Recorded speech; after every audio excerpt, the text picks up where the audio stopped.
Hey everybody, Mike Vacchi, Princeton Trader. It's about 11:30 here on Wednesday, the 18th. I wanted to jump in and just explain something to people. We talked this morning on the webcast about the 39 to 45 area being important.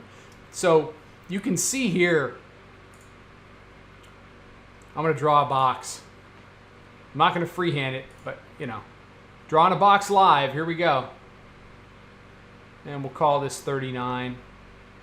Right here by our proprietary moving average. We call that Madonna. What we do in the room these days, and for some of you that remembers, a while ago, if you're in there now, you'll know what I'm talking about. We've developed something called no trade zones. And that's to avoid a lot of the chop, a lot of the churn, a lot of the enter and enter and enter again, a lot of the things that, we just don't want to be dealing with when we're trading. We want to trade stuff that's going to move, and we don't want to trade stuff that's not going to move.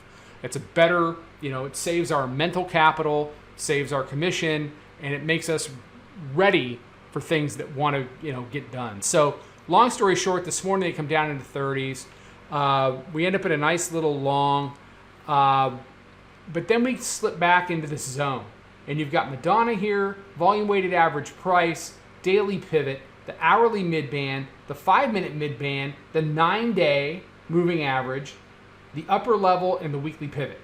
So everything but a partridge in a pear tree jammed into 6 handles here. So what we said to ourselves, we were long for this move.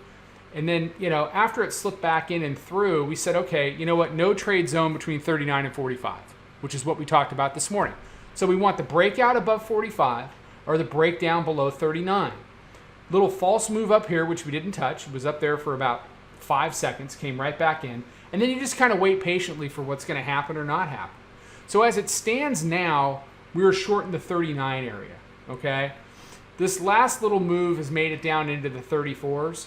So not enough to pay 6 on our thirds, but you can see the concept. So I wanted to jump on. So it's spent 15, 20 minutes here. And look, we're talking about the bears.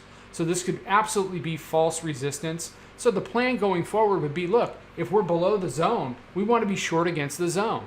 If they can break 30, you get a move down, which really was what the move was yesterday when 42 held and we headed lower. If it comes back up into the zone, if they can't hold Madonna here, then we put that no trade zone right back on. We've been doing this for about 6 months now with tremendous success. And, we want the big move from 45 back up and over, and we want the big move down from that 39 area back down into that daily mid band, which is coming in where? What am I looking at? About 44.18 today. We want those bigger moves. We don't want to be the ping pong ball back and forth, back and forth, back and forth inside of a box with a whole lot of inflection points on it. So I just wanted to hop on for a few minutes and say, very briefly, these are no trade zones. So everybody have a great rest of the day. We'll be out with a wrap-up video tonight, and I'll talk to everybody then. Take care. Trade well.